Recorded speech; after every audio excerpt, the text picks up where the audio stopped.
சரி, இன்றைக்கு தமிழ்நாட்டில் இருக்கிற பல கம்பெனிகள் ஆந்திராவுக்கு போயிடுச்சு. அதுக்கு என்ன காரணம்? ஆனால் தமிழ் நல்லதில்லை, சுந்தர தெலுங்கு தான் நல்ல மொழி, அதெல்லாம் நாங்கள் அங்கே கேட்க போகிறோன்னு போயிட்டாங்களா? ஏன் இங்கே இருக்கிற கம்பெனிகள் ஆந்திராவுக்கு போச்சு? இதுக்கு காரணம் சொல்லுவாங்களா? திராவிட இயக்கம் நூற்றாண்டு விழா கொண்டாடுறோம். ஏன் எப்பா நூற்றாண்டு விழா கொண்டாடுறோம்? புரியா, இவர்களை பகுத்தறிவா வாக்கினா டே, அறிவு நிலை எல்லாம் ஒன்று தானே, பகுத்து பார்க்கறது தானே அறிவு. இது இவருக்கு ஸ்பெஷல் டீ, சாதா டீ இல்லை, ஸ்பெஷல் டீ மாதிரி, ஸ்பெஷல் தோசை மாதிரி பகுத்து பார்த்து அறிகிற அறிவு பகுத்தறிவுலாம் கதை விடுறாங்கல்ல. முதல்ல இந்த ஆணவமா பேசுறாங்கல்ல, உப்பு போட்டு தின்றியா, என்ன உப்பு போட்டு தின்றியா, என்ன அர்த்தம் இது? இல்லை, அவன்லாம் உப்பு போட்டு தான் திங்கிறான், அவன் சொந்த காசில் கடையில் உப்பு வாங்கி திங்கிறான். உங்களை மாதிரி அண்ணா அறிவாளத்தில் உப்பு வாங்கி திங்கலை. ஆட்சி எவ்வளோ சிறப்பாக இருக்குன்னு 10,000 இருந்தால் கொடைக்கானல் சுற்றுலா போகலாம் தெரியுமா? போன ஆட்சியெல்லாம் எனக்கு போக முடியுமா? 10,000 இருந்தால் ஒரு 10-50 பேர் கூட்டின்னு வேற போகலாம். சார், இவங்க பேசுறதால இவங்க தரம் குறையுது இல்லையோ, திமுகவின் தரம் நாளுக்கு நாள் குறைந்து கொண்டே போகுது. 14 நாள் சிதறுவாய் லாரிக்கு முன்னாடி இருக்குல்ல, அதட்டான், அதான் செதறி அவன் அண்ணாமான்னு ஏதாவது.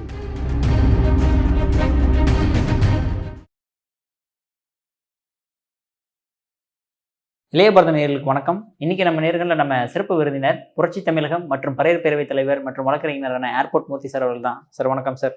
சார், இப்போ இந்த ஐடி இப்போ ரீசெண்டாக நிறைய வீடியோ வைரல் ஆகுது. இந்த ஐடி பார்க் கட்டினது, அதுக்கப்புறம் இந்த சாஃப்ட்வேர் இன்ஜினியருக்கு இவங்கெல்லாம் ஏன் விஜய் பக்கம் போகிறீங்க? அவங்களுக்குலாம் சோத்துல உப்பு போட்டு சாப்பிட்றவங்களாம் இருந்தால் உண்மையான அதெல்லாம் சுதந்திரம் வாங்கி கொடுத்தவர் நம்ம கருணாநிதி அவர்கள் தான் அப்படின்ற மாதிரி ஒரு விஷயம் சொல்லப்படுதே சார். எந்த அளவுக்கு உண்மை சார் அது? இல்லை, அவன்லாம் உப்பு போட்டு தான் திங்கிறான், அவன் சொந்த காசில் கடையில் உப்பு வாங்கி திங்கிறான். உங்களை மாதிரி அண்ணா அறிவாளத்தில் உப்பு வாங்கி திங்கலை. பின்னே இது அது ஏன் நன்றியோடு இருக்கணும்?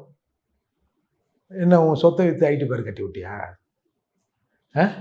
ஒன்றும் இல்லாமல் ஏதோ வச்சுக்கிங்க, ஏதோ வாசித்து இருந்த உன்னை கூட்டாந்து முதல்வராகினாங்க, நீங்கள் ஏசியாவில் நீங்கள் 3வது பணக்காரன்னு எப்பயோ லிஸ்ட்டு வந்தது.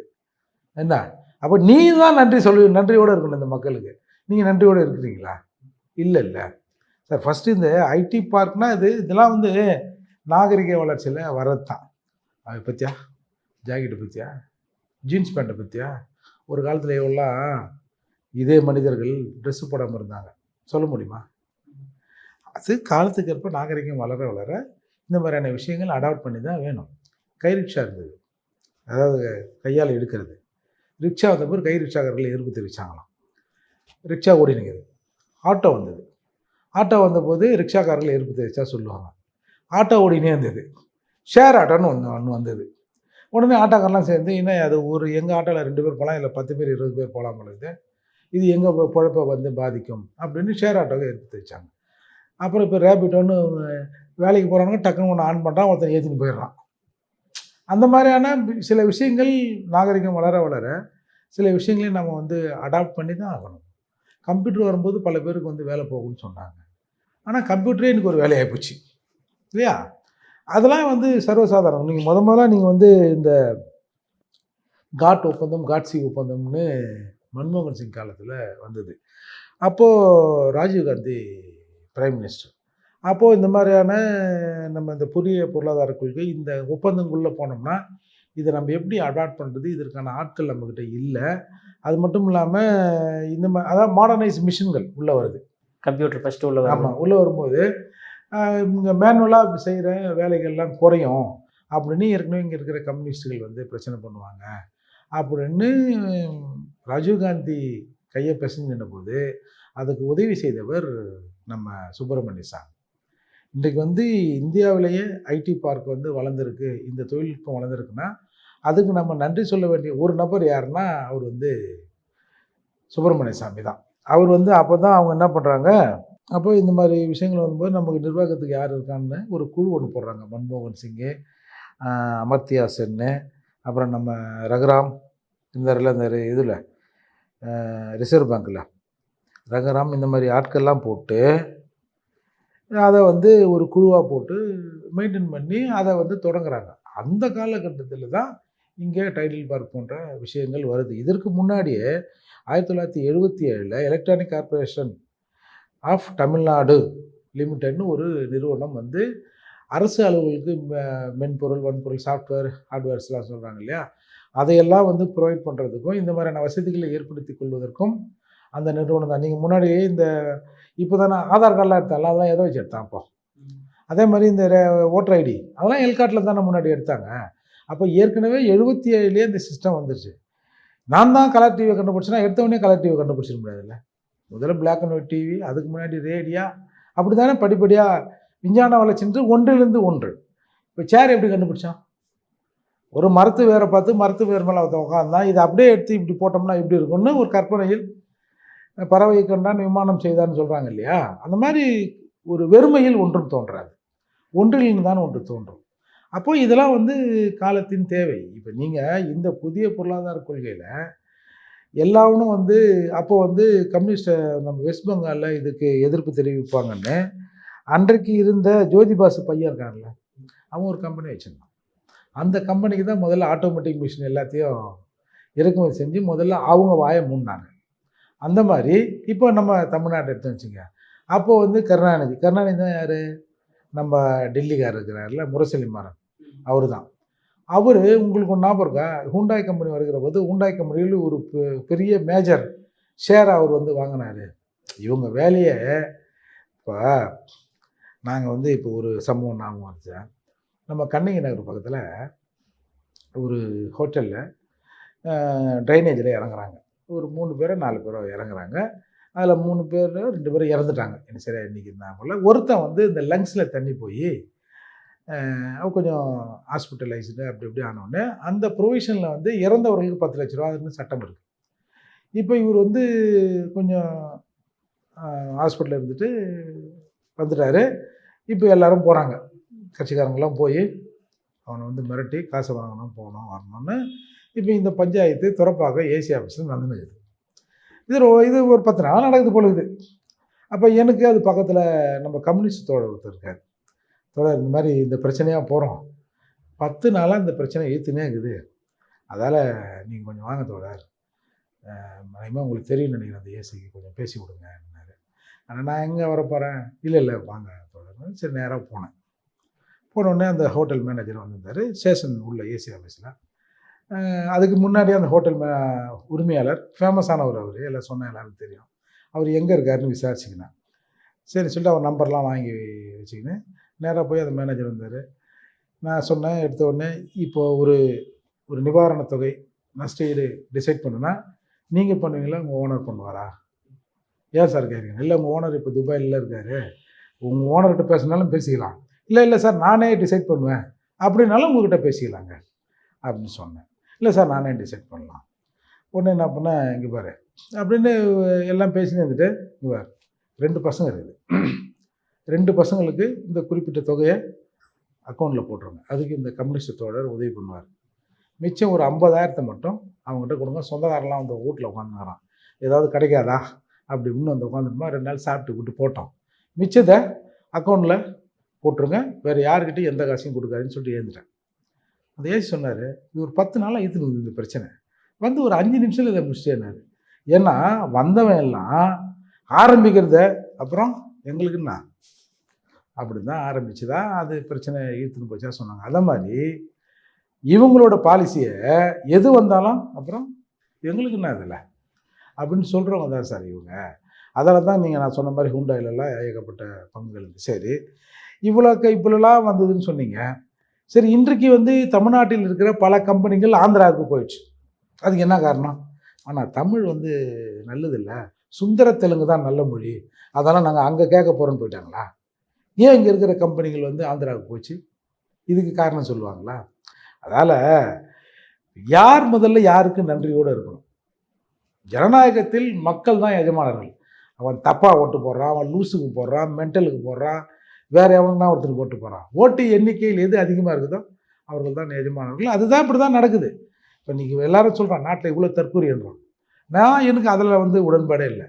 அவர்கள் அந்த மாதிரியான தன்மையில் இருந்தாலும் அதுக்கெல்லாம் யார் காரணம்? 50 வருஷம் 60 வருஷம், நாங்கள் 70 வருஷம் திராவிட இயக்கம் 100ஆண்டு விழா கொண்டாடுறோம். ஏன் எப்பா 100ஆண்டு விழா கொண்டாடுறோம்? பெரியார் இவர்களை பகுத்தறிவாக வாய்க்கிறார். டேய், அறிவு நிலை எல்லாம் ஒன்று தான்டா, பகுத்து பார்க்கறது தானே அறிவு. இது இவருக்கு ஸ்பெஷல் டீ, சாதா டீ இல்லை, ஸ்பெஷல் டீ மாதிரி, ஸ்பெஷல் தோசை மாதிரி உத்து பார்த்து அறிகிற அறிவு பகுத்தறிவுலாம் கதை விடுறாங்கல்ல. நீங்கள் இப்படி பகுத்தறிவுலாம் வளர்த்து தான் இவ்வளோ பேர் தற்கொலையாக ஓடுறானா? அப்போ தப்பு யார் பேரில்? தப்பு விஜய் பேரில் இல்லை. இங்கே இந்த கூட்டம் இன்னைக்கு படித்தவன் படிக்காதவன் வக்கீல் ஐடி பார்க்கில் வேலை செய்கிறவன் போனவன் வந்தவன் எல்லாம் இப்படி இருக்கிறான்ல, இதுக்கு யார் காரணம்? இங்கே இருக்கிற எல்லா கட்சிகளும் இன்க்ளூடிங் மை செல்ஃப் எல்லாரும் தானே காரணம். அப்போ விஜய தற்கொலை போகிறவங்களாம் தற்கொலைன்னா ஒரு பையன் தப்பு பண்ணிடுறான், என்ன சொல்லலாம், எவன்டா யார் இப்போ தப்போட ஆகுது, என்னடா அவன் வளர்த்து வச்சுக்கிறீங்க பிள்ளைய? எல்லா ரோட்டில் இப்போ ஸ்கூலில் தப்பு பண்ணுறவர் தரத்தனே இன்னையா புள்ள வளர்த்து வச்சுக்கிற, இன்னையா புள்ள பற்றி வச்சுக்கிற, அப்படி தானே சார் பேசுவாங்க. அப்போ இன்றைக்கு ஒரு தற்கொலையாக ஒரு கூட்டம் வளர்ந்துன்னா அது எல்லாரும் தானே பொறுப்பு. எல்லாம் விஜயை குறை சொல்கிறது, அவன் தற்கொலை அந்த மாதிரி. இவர்கள் வந்துங்க முதல்ல இந்த ஆணவமாக பேசுகிறாங்கல்ல, உப்பு போட்டு தின்றியா, என்ன உப்பு போட்டு தின்றியா, என்ன அர்த்தம் இது? அப்போ நீங்கள் என்ன பெரிய எஜமானரா? நீங்கள் உங்கள்கிட்ட பவர் இருந்தால் ஆளை கொண்டு வைங்க பொழுது, ஓட்டு போகிறவங்களாம் கொண்டுலான்னா கொண்டு வைங்க பொழுது. இப்போ என்ன நம்ம இந்த அனீஸ் பாத்திமா விஷயத்தில் கூட அந்த ஊரில் ஓட்டை யாராவது மாற்றி போட்டுட்டா எவன் ஓட்டு போட்டான்னு அந்த லிஸ்ட்டை தெரிஞ்சிடலாம். அதுக்கப்புறம் அங்கே போய் அடிப்பானுலாம். இன்றைக்கு பாருங்கள் அந்த விஷயத்தில் நான் பல இடங்களில் இந்த பிசிஆருக்கு இது எப்படி மிஸ்யூஸ் பண்ணுறாங்கன்னு பேசியிருக்கிறேன். இன்றைக்கு அனீஸ் பாத்திமா அவன் கணவர் அம்ஜத் மேலே பிசிஆர் போட்டு வச்சுக்கிறாங்க. அம்ஜத்து இன்னொருத்தர் அம்ஜத்திட்ட பேசுகிறேன், எனக்கு அந்த ஊரே யாருன்னு தெரியாதுண்ணா, உள்ள ஒருத்தர் நின்றுந்தார், அவர் பேர் கூட எனக்கு தெரியாதுண்ணா, ஒருத்தர் பேஜோடு நிற்கிறாரு, என்னங்க அவங்களாம் பேஜோடு நிற்கிறாங்கன்னு கேட்டேண்ணா. அதுக்கப்புறம் தான் வந்து பிரச்சனையான பிறகு அப்புறம் யார் என்னன்னு சொல்லும்போது தான் இந்த மாதிரி அவரோட பேரை சொல்கிறாங்கண்ணா. நான் போய் அவரை வந்து அவர் பிஎல் சமூகம் பொழுது நான் போய் அவரை சாதியை சொல்லி திட்டேன்னு என் பேர்லேயும் இன்னொருத்தர் பேர்லையும் பிசிஆரை கேஸை போட்டு இன்றைக்கி போலீஸு நாங்கள் கொடுத்த புகாருக்கு வந்து கைது பண்ணாமல் அவங்க கொடுத்த புகாரில் என் வீடு தேடி போலீஸ் வந்துச்சுன்னா நான் இப்போ வெளியில் நிற்கிறேன் அப்படின்றாரு. அப்போது இவங்களோட சிஸ்டம் எப்படி இங்கே ஒர்க் ஆகுது பாருங்கள். இந்த மாதிரியான ஆணவ போக்கு தானே, அதிகாரம் உங்ககிட்ட இருக்குதுன்றதுக்காக என்ன வேணாலும் பேசலான்னு. இதில் வேறு இந்த படித்தவன் ப்ரெஸ் ரிப்போர்ட்ரு அறிவாளி ரிப்போர்ட்ரு அது இதுன்னு என்ன வேணாலும் பேசுறது மிகவும் அது கண்டிக்கத்தக்கது. நீங்கள் ஒன்று கேட்கலாம், ஒன்று கெஞ்சி கூட செஞ்சுருக்கலாம், ஐயோ அது நாங்கள் தான் ஆரம்பித்தோம், எங்களை வச்சு தானேயா நீங்கள் வந்துட்டீங்க, இப்போ மறந்துட்டீங்களே சாமி அப்படின்னு கெஞ்சிருக்கலாம். இப்போ சார் 1ஆம் கிளாஸ் ரெட்டு போய் ஏ சொல்லி கொடுக்குறான், பையன் ஐஏஎஸ் ஆகிடுறான், இந்த முண்டத்துக்கு நான் தான் சொல்லி கொடுத்தேன், இன்றைக்கி பேர் ஐஏஎஸ் ஆகி என்னை மதிக்காமல் இருக்குன்னு நம்ம சொல்ல முடியுமா? அதுவும் வேலை. ஒரு முதலமைச்சர்னா புதிய பொருளாதார கொள்கைக்குள்ள இந்தியா போகிற போது எல்லா ஸ்டேட்டும் அதை அடாப்ட் பண்ணுது, நீங்கள் அடாப்ட் பண்ணுறீங்க, அடாப்ட் பண்ணதால் நீங்கள் கொஞ்சம் லாபம் அடைகிறீங்க, அவ்வளோதான். இன்றைக்கி வந்து இப்போ இந்தியாவில் சரி எல்லா இடத்துலையும் இருக்குதுல்ல, இப்போ இந்தியாவில் வந்து ஐடி ஹப் எது? பெங்களூர். ஒரு 10 மாநிலங்களை சொல்கிறாங்க, அதில் வந்து ஃபஸ்ட்டு வந்து பெங்களூர், ஹைதராபாத், அப்புறம் சென்னை, மும்பை, அப்புறம் இங்கே நம்ம நொய்டா, குர்கான், பூனா, இப்படி வருது இல்லை. அப்போ இந்த கொண்டாந்த ஐடியை நாங்கள் வந்து ஃபஸ்ட்டு இடமா மாற்றி நிற்கிறோம் அப்படின்னு சொல்கிறதுக்கு உங்களால் முடியலல்ல. அதால் இவர்கள் பிழைப்புக்காக எதையும் செய்கிறவங்க சார். அதனால் நீங்கள் அவரே சொல்லிட்டாரு, நான் சொம்பு இல்லை, நான் பெரிய அண்டான்னு. அண்டாவில் சத்தம் கொஞ்சம் அப்படி தான் இருக்கும், அதனால் ஒரு பெரிய விஷயம் இல்லை. இல்லை சார், இருந்தாலுமே ஸ்டாலின் அவர்கள் வந்து நிறைய வெளியூர் டூர் போயிருக்கிறாரு, நிறைய முதலீட்டு இழுத்துட்டு வந்துருக்கிறாரு. ஸோ அதெல்லாமே நம்ம பேசலாம்ல சார்? அப்படின்னா பேசலாம். பாருங்கள் ஏங்க, ஆட்சி எவ்வளோ சிறப்பாக இருக்குன்றதுக்கு 10,000 தான் கொடைக்கானல் சுற்றுலா போகலாம் தெரியுமா? போன ஆட்சியெலாம் எனக்கு போக முடியுமா? 10,000 இருந்தால் ஒரு 10-50 பேர் கூட்டின்னு வேறு போகலாம். அந்த மாதிரி முதல்வர் வந்து நிரூபிச்சிருக்காரு. நீங்கள் இந்த சீப்பு செந்தில் பேசியது சாப்பாட்டு விஷயமா பேசுகிறார்ல, ஒரு உதாரணம் சொன்னால் எப்படி போகும்னு தெரில. சரி எப்படி போனான்னாக்குது, பன்னி பண்ணை பார்த்துருக்கீங்களா? பன்னி வளர்க்குறாங்கல்ல பண்ணை, ஹோட்டலில் வேஸ்ட்டு ஃபுட் ஆகுதுல்ல. இப்போ கல்யாண மண்டபத்தில் சாப்பிட்றோம்ல இலையில, அந்த இலையெல்லாம் வேஸ்ட்டுக்கு போகுமா? அதை வந்து பன்னி வளர்க்குறவங்க ஒரு கான்ட்ராக்டில் எடுப்பாங்க, எடுத்து ஒரு வேனில் ஏற்றிக்கின்னு போங்க சார். பன்னி பண்ணை உள்ளே போனோடனே இந்த வண்டி சத்தம் அது கேட்டுரும். இப்படி அந்த சாப்பாடை போட்டு சும்மா அந்த டபரா டப் டப் டப்னு ஒரு 4 தட்டு தட்டான்னு வச்சுக்கோ, அப்படியே சத்தம் போட்டு ஒரு குஷியோடு அந்த பண்ணிங்க ஓடியாரு தெரியுமா? உலகத்திலேயே மிக பெரிய உயர்ந்த ஃபுட்டு அந்த ஃபுட்டு தான் அந்த பண்ணி நினைக்கும். அந்த மாதிரி நபர்கள் தான் இவங்க. உப்பு இல்லையா, நாங்கள் திட்ட சத்தில் உப்பு இருக்குது, நாங்கள் அதை நன்றியோடு இருக்கிறோம். அந்த மாதிரி ஜென்மங்கள் இவங்க சார். இவங்க பேசுகிறதால இவங்க தரம் குறையுதோ இல்லையோ, திமுகவின் தரம் நாளுக்கு நாள் குறைந்து கொண்டே போகிறது. 14 நாள் சிதறுவாயில் லாரி பின்னாடி இருக்கும்ல, பதட்டானோ அதான் செதறி அவன் கண்ணாமன்னு ஏதாவது பேசின்னு இருக்கிறாங்க. அதுக்காக ஓட்டு போடுற மக்களை இவ்வளோ இழிவாக பேசுவாங்க. அப்போ உங்களுக்கு ஓட்டு போட்டா இல்லை நல்லவனா? என்னது இது? எப்பா அவர் தான் சேர்த்து போட்டாருன்னு சொல்கிறாங்களப்பா, என்கிட்ட கொஞ்சம் கொடுங்களாம்பா, அவர் வர வரைக்கும் நான் வச்சுன்னுக்கிறேன் நேற்று ஆட்சியை அப்படின்னு கெஞ்சினவர் தானே. எம்ஜிஆர் செத்தே போயிட்டாருன்னு சொன்னவர் தானே. வர வரைக்குமா அது கொடுங்கன்னு அப்படி ரிவர்ஸ் அடிச்சார். 14 வருடங்கள் எம்ஜிஆர் உயிரோடு இருக்கிறவரை இந்த பக்கம் போக முடியல. என்னை சட்டமன்றத்திலிருந்து விரட்டினீர்கள், என் ஆடையை கலைந்து அசிங்கப்படுத்தினீங்க, திரும்பவும் உள்ளே வந்தால் நான் முதலமைச்சராகத்தான் வருவேன் அப்படின்னு சொல்லிட்டு வந்தாங்க. சார், அவங்க நல்லவங்க கெட்டவங்களை மீறி அந்த வார்த்தைக்கு ஒரு உயிர்ப்பு இருக்குல்ல. இப்போ நம்ம சொன்னோம்னா ஆமாம்மா ஜெயலலிதா ரொம்ப நல்லவங்கன்னு சப்போர்ட் பண்ணுறான் அப்படின்னு எவனா சொல்லுவான். இதில் இந்த கூலிப்படையை வச்சுருக்காங்கல்ல வாரியர்னா அவனுங்க கமெண்ட் போடுவாங்க. அந்த வார்த்தைக்கு ஒரு உயிர்ப்பு இருக்க தான் அந்த வார்த்தை வெற்றி அடைகிறது. ஜெயலலிதா அம்மா சொன்னாங்களே, ஆம்பளன்னா உள்ளவையா சட்டமன்றத்துக்கு நாங்கள் கலைஞர் என்ன சொன்ன தெரியுமா, நான் ஆம்பளை நான் உள்ள வரேன்னு சொல்ல, நான் பெண்மை இல்லை. என்ன டெக்னிக்கலாக பதில் பார்த்தீங்களா? ஏன்னா விஞ்ஞானபூர்வமான ஊழல் செய்தவர்கள்னு சர்க்காரியா கமிஷன் சொல்லி தெரியுமா. அந்த மாதிரி இது எல்லாத்துக்கும் ஒரு காரணத்தை இவர்கள் சொல்லுவார்கள். ஆனால் அப்பேற்பட்டவர்கள் பேசியிருந்தாலும் கொஞ்சம் நாசுக்காக பேசியிருப்பான். இவெல்லாம் வாங்கின காசுக்கு மேலே கோவரம்ல, அதால் இவன் மெச்சிப்பாங்கன்னு பேசினா இது ஒரு பேக் ஃபயர் ஆகி எல்லாரும் முகம், அதாவது 1-2 வார்த்தைகளை இப்போ நம்ம கூட எல்லாத்தையும் அப்படியே அளவுகோல் பிடித்து ரொம்ப பக்குவமான வார்த்தைகளை பேசுறதுலாம் இல்லை. இயல்பாக நம்ம பேசுகிறோம், அதில் 1-2 அப்படி இப்படி வருதுன்னு வச்சுங்க. இருந்தாலும் அதில் முகம் சுளிக்கிற அளவுக்கு கண்டினியூஸாக ஒரு சென்டென்ஸே வரக்கூடாது இல்லை. அதெல்லாம் அவர் பேசுனது மிகவும் கண்டிக்கத்தக்கது. இதோடு இந்த மாதிரியான வேலையெல்லாம் அவர் நிறுத்திக்கணும். இது மேலும் மேலும் திமுகவுக்கு ஒரு எரிச்சலை தான் கொண்டாந்து விடும். ஓகே சார், நீங்கள் சொல்லியிருந்தீங்க, அதாவது 10,000 ரூபா வச்சுட்டு கொடைக்கானல் போகலாமன்ற மாதிரி சொல்கிறீங்க. ஏன் அவங்க கட்சிக்காரங்க செலவு பண்ணியிருக்கலாம் இல்லையா? ஏன் அவர் கை காசு தான் போட்டு எல்லாம் பண்ணுறது என்ன? சரி, அப்படி எடுத்துப்போம். அவருக்கு கிடைத்த அடிமைகள் அப்படி இல்லை, அவருக்கு கிடைத்த கான்ட்ராக்டர்கள், அவருக்கு கிடைத்த அடிமைகள்னு நீங்கள் சேகர் பாபு, செல்வ பெருந்தக அந்த மாதிரி ஆளை சொல்லிட்டாதீங்க. ஏன்னா அவங்களும் கூட போய்க்கிறாங்களே, அவங்கள வம்பளை எடுத்து விட்டாதீங்க. பெரிய சார், அவங்க பெரிய ராஜ பரம்பரை சார். பக்கத்து நாட்டு இளவரசர் கூட அவங்களுக்கு ஹெல்ப் பண்ணுவார், இன்னொரு சீஃப் மினிஸ்டர் அவங்களுக்கு ஹெல்ப் பண்ணுவார். 10,000 வச்சுக்கின்னு 5 கோடி ரூபா காரில் போகிறாராம். நம்ம 10,000 இப்போ வச்சுருந்தோம்னா ஒரு பாக்கெட்டில் ஒரு 500 ரூபா வச்சுருந்தோம்னா ஆட்டோவில் போகலாமா, இல்லை டாக்ஸியில் போனால் கொஞ்சம் கூடுதலாகுமே, ஆட்டோவில் போகலாமா நம்ம யோசிக்கிறோம். பஸ்ஸில் போகலாம், ஒரு 4 பேர் பார்த்துறான்னா பஸ்ஸில் வராமல் படுறான்னுவான், அதுக்காக ஆட்டோவில் போகிறோம் அப்படின்னு நம்ம நினைக்கிறோம்.